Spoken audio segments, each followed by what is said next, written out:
Cover bandage আছে, cover ব্যান্ডের মধ্যে কম্বল আছে এবং কিছু কসমেটিক্স আছে।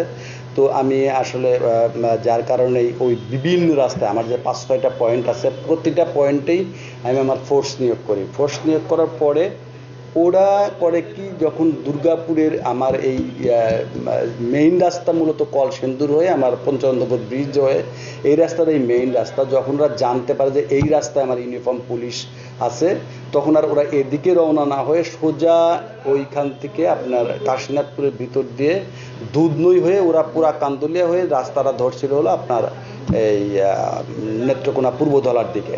তো ওইখানে আমার সিভিল পুলিশ ছিল। পরবর্তীতে যখন আমরা তথ্য পাই যে না তারা এই রোডে গেছে, তাৎক্ষণিকভাবে যে আমাদের যে যতগুলা পয়েন্টের ফোর্স ছিল, অল পয়েন্টের ফোর্স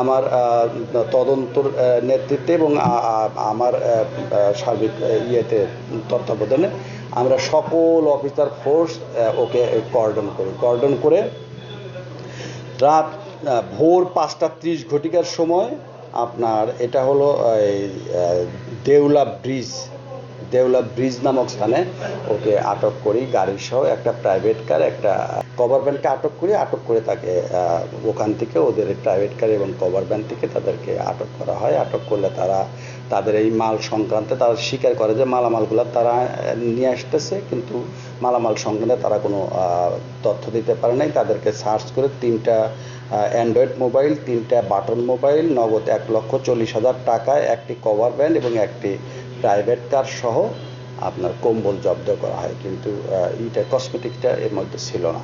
আসামি 5 জন পাওয়া গেছে, ওদেরকে জিজ্ঞাসাবাদ চলছে। যদি আরও কেউ জড়িত থাকে সেই আসামিগুলো আমরা এই জায়গার মধ্যে নিয়ে আসবো।